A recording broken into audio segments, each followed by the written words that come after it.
Gunkanjima is a World Heritage Site about 3 miles west of the Nagasaki Peninsula. Tours go out about twice a day, and it's roughly an hour trip there and back. On the trip, we also stop by the Takashima Coal Museum, which shows what it was like for the coal miners and what materials they used.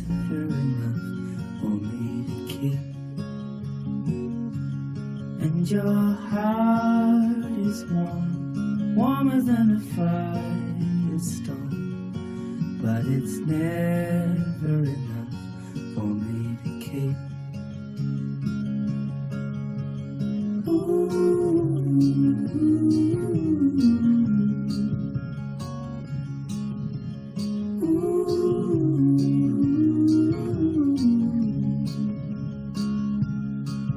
And all my life I have been circled to you.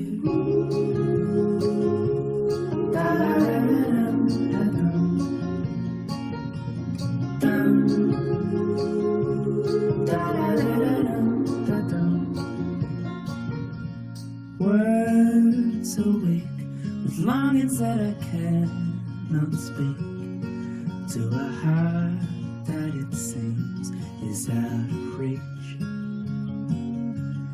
But I'll sing.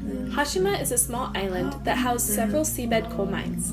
The appearance of the island looked like a warship, which is where it got its name, Gunkanjima. Coal was discovered on Hashima in 1810, but it didn't become a large-scale operation until 1890.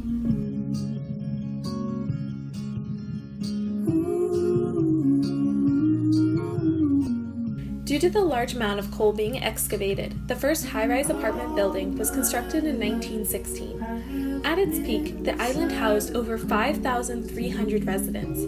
It was a bustling city with population density higher than Tokyo at the time. In addition to 4 vertical mine shafts, there was also a 7-story school, which was used by elementary and junior high school students, as well as shops, hospitals, and even places for fun like a pachinko hall and a cinema. Due to the small size of the island, embankments made from red clay and caustic lime were constructed 6 times to expand the island to about 3 times the size it started as. There was no space to plant trees, so gardens were constructed on rooftops and were thought to be the first in Japan.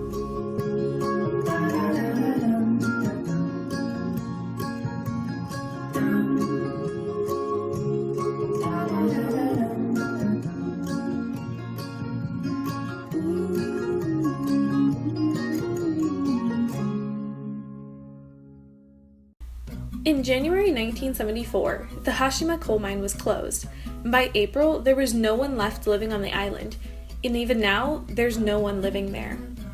There's only a limited walking area you can tour while on the island. Visitors can see many of the buildings that have fallen into ruin in the nearly 50 years that the island has been abandoned.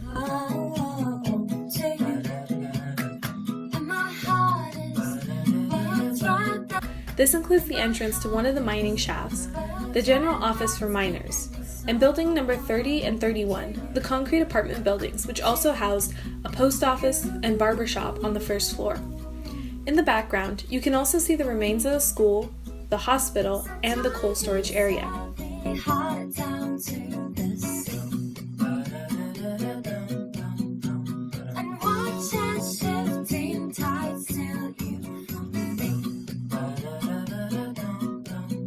If my hands are cold, doesn't mean I'm growing old. 'Cause these hands are mold and they need your love to hold. If my hands are cold, doesn't mean I'm growing old.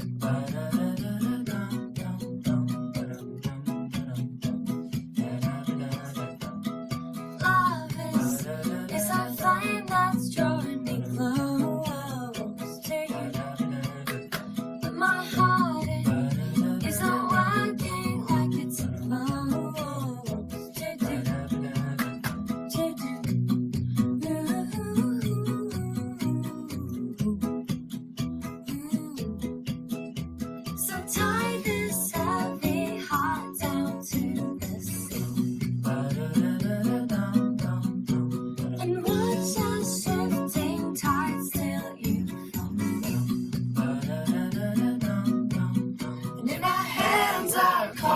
doesn't mean I'm growing old.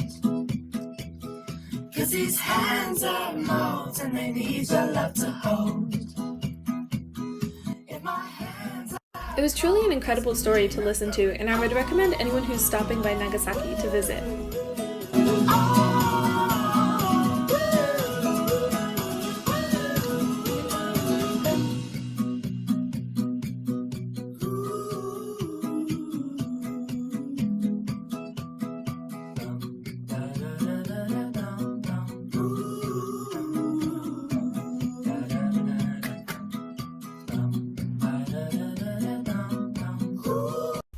Dejima is a former Dutch trading post and nationally designated historical site. In 1636, under the orders of the shogunate, Dejima was constructed by 25 merchants at the tip of the Cape of Nagasaki. your love is sweet, sweeter than the ocean. These Portuguese traders who were living in the town were then housed in Dejima. The shogunate was hoping that by containing the foreign traders, they would reduce the spread of Christianity. The following year, though, the Shimabara Christian Rebellion occurred, and in 1639, Portuguese ships were banned from coming into the harbor. Never enough for me to keep.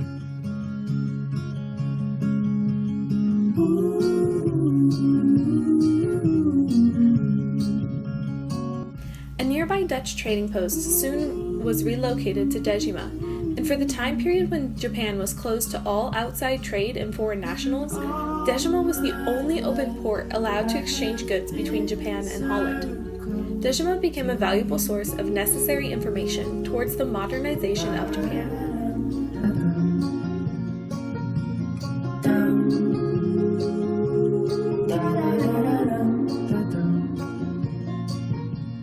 Words awake with longings that I can. Warehouses in Dejima contained cloves, sugar, and copper, which was Dejima's main export. Out of reach, but I'll sing them through, hoping that they'll fall on you. Other traded items included raw materials for dyes and other imports, like dishware, pottery, and more.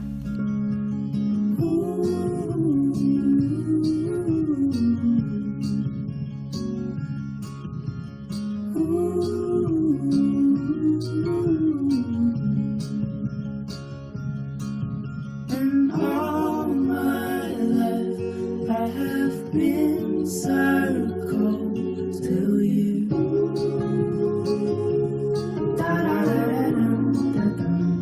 Since 1951, the restorations of Dejima have been ongoing, and the first of 5 restorations were completed in 2000.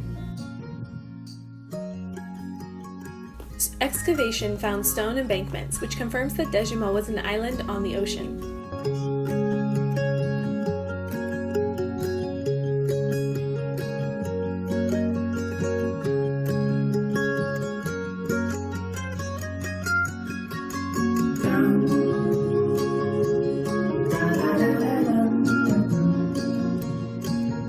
They also found many artifacts such as porcelain, western glass, and pottery which were carried by the Dutch ships.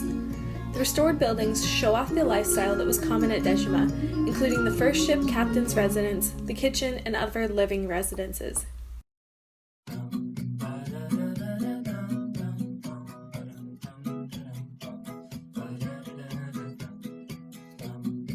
Over 250 years later, Japan opened again to commerce treaties with other countries, and main location of trade moved from Dejima to foreign settlements such as Glover Garden. It's incredible to learn that for over 250 years, all trade with foreign countries took place on such a tiny island. Like Gukanjima, this island was likely very busy, bustling with trade every day, whether it be weighing the copper or sugar or carrying goods on and off ships.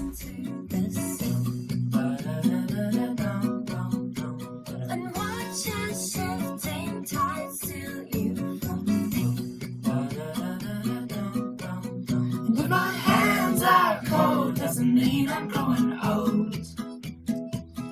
'Cause these hands are molds and they need your love to hold. If my hands are cold, doesn't mean I'm growing.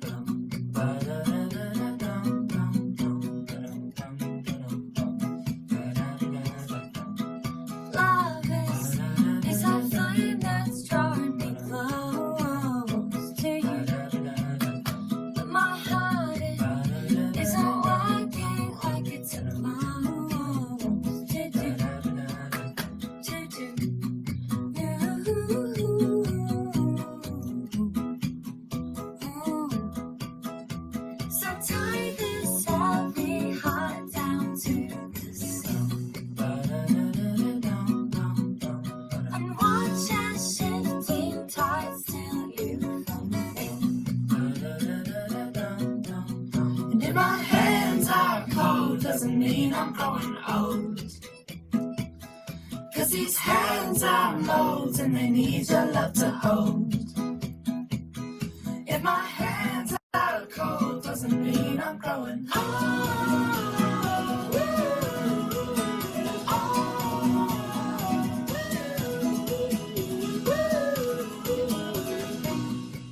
After the ports opened, Dejima was moved to Glover Garden, the entrance of which was known as the Dutch Trading Slope, a steep, paved, uphill slope.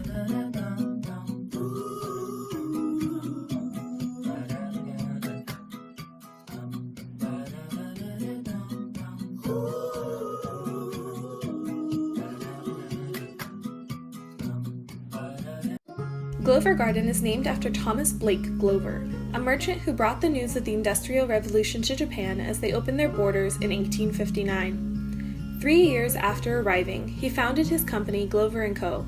and engaged in trade and contributing to modernization in many ways. He established relationships with young Japanese men and assisted them in traveling overseas to study. With his help, 19 young men secretly left Japan for Great Britain, one of whom returned to build Kosuge Slipstock, a World Heritage Site. Glover also collaborated to build with Japan's first coal mine, which is also a World Heritage Site. He contributed to the founding of Japan Brewing Company, and his son went on to introduce steam trawlers from England and change the fishing industry.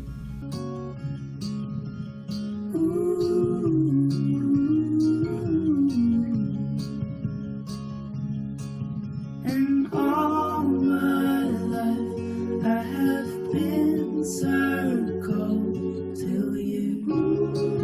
Glover Garden also housed many other incredible contributors to this new era in Japan. Frederick Ringer was an entrepreneur who, in addition to trade, engaged in a wide variety of activities such as tea firing, flour milling, fishing and whaling, gas and power plants, and a daily English newspaper. To a heart that it seems is out of reach, but I'll sing them through, hoping that William John Alt was a businessman who came to Japan in 1859 and was the successful businessman who introduced Japanese tea to the entire world.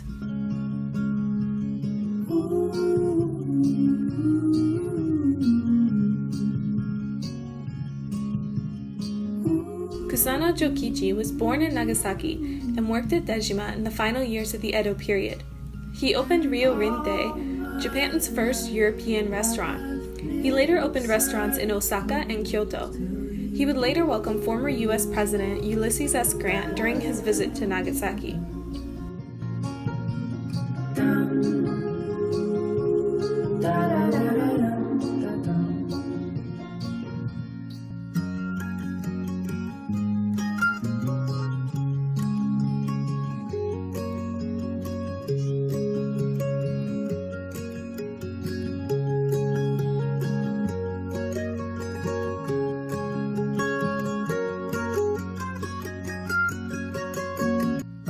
Glover Garden has since been restored to showcase the lifestyle during the time, including dock houses, dorms where crew members would stay while their ships were being repaired, the former Nagasaki Higher Commercial School, the Glover, Ringer, and Alt former residences, and former Steel Academy, an American Protestant mission school.